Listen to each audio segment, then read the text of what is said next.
Eh les amis, il est pas joli ce signe. Il se met les fesses en l'air, la tête en bas pour aller chercher sa petite friandise. Écoutez, je...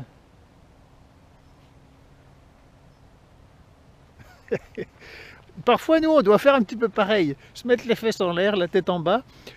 Parfois il faut se mettre la tête à l'envers pour sortir des sentiers battus et s'offrir la quintessence de ce que la vie peut nous offrir. Alors la vie, qu'est-ce qu'elle peut nous offrir? Les belles choses du monde, les objets, les possessions, les relations, les plaisirs. Ok, d'accord. On peut aspirer à ces choses-là, après tout, pourquoi pas. Mais la vie peut aussi nous proposer des choses d'un autre ordre, comme se mettre la tête en bas, les fesses en l'air. Dans la spiritualité, c'est la même chose. Parfois, il faut se mettre la tête à l'envers pour réaliser des choses qui transcendent l'ordinaire. Et les spiritualités, l'essence de chaque spiritualité, elle est de cet ordre-là. Réaliser notre nature profonde, transcender l'ego, transcender les émotions, transcender les perceptions sensorielles. C'est se mettre la tête en bas et les fesses en l'air. C'est une révolution intérieure, et cette révolution intérieure, on ne peut pas la faire en suivant des chemins qui n'ont pas cet objectif-là. Donc quand vous suivez des guides, que ce soit en bien-être ou en spiritualité, analysez la vue, c'est-à-dire l'objectif visé par cette école ou ce guide. Car si on n'a pas une vision claire, si le guide n'a pas une vision claire de l'objectif ou de là où il veut vous emmener, déjà, vous n'allez pas vous y rendre. D'accord? Donc si vous avez un objectif, trouvez le guide qui semble aligné avec votre objectif. Il faut en avoir la certitude. Deuxièmement, si le guide, il a comme vision de vous emmener à Strasbourg, et il a les moyens et la capacité de vous emmener à Strasbourg, il va vous y conduire. Si vous montez dans son navire, dans son bateau, dans son hélicoptère, voilà, sur son vélo, peu importe. Mais vous allez y aller. Mais si vous voulez aller à Marseille, le guide qui regarde en direction de Strasbourg, il ne va pas vous emmener à Marseille. Eh bien, en spiritualité et en bien-être, c'est la même chose.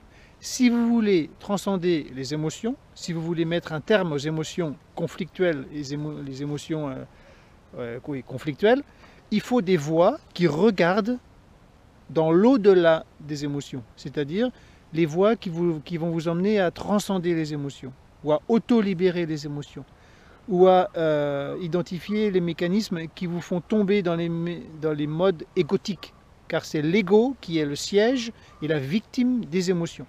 Donc l'ego, ce centre, cette perception d'un soi, c'est le terrain sur lequel émergent toutes les émotions problématiques et donc émerge le samsara. Le mode d'être samsarique, ce n'est pas le monde qui vous entoure, le samsara. C'est votre façon d'être à vous-même et votre façon de percevoir ce qui vous entoure. Donc le samsara, c'est un mode d'être qui naît avec l'émergence d'un soi, d'un ego, d'un moi. Et ça peut se transcender. Donc si vous voulez aller dans cette direction-là, il faut que les guides et les écoles qui vous mènent aient cette vision-là, c'est-à-dire connaissent l'au-delà de l'ego, l'au-delà du samsara, et connaissent les moyens qui vont vous y amener. Donc ça, c'est ce qu'on appelle, c'est une façon de parler de la vue. La vue, c'est un terme qui va bien plus loin, mais en tout cas, voilà, examinez le guide et les écoles pour savoir si elles vous emmènent là ou si elles ne sont pas que des écoles de bien-être pour mettre l'ego bien dans ses baskets, et du coup, c'est la notion de bien-être et non pas la notion d'éveil ou de nirvana. Donc c'est vraiment des notions très très très différentes. Et l'éveil et le nirvana étant aussi des notions distinctes. C'est pas les mêmes choses.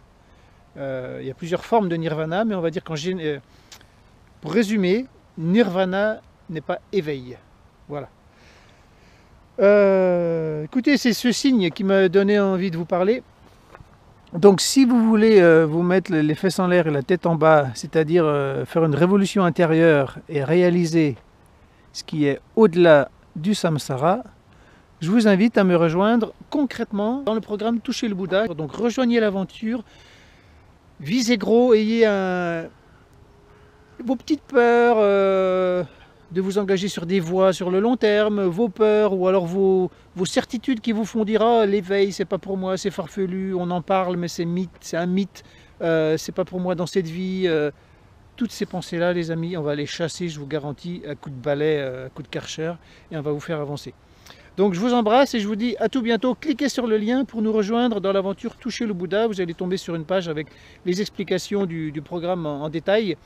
Et puis vous pouvez donc commencer voilà, les premiers mois et nous quitter si ça ne vous plaît pas. Mais je vous garantis que si vous rentrez engagé et motivé, et je vais vous donner des conférences vraiment faites pour ça, l'aventure, vous n'allez pas la quitter dans 2-3 mois.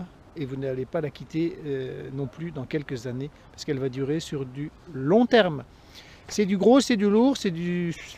Il n'y a pas de mots, il n'y a pas de mots, il n'y a pas de mots. Allez, je vous embrasse et je vous dis à tout bientôt. Bye bye.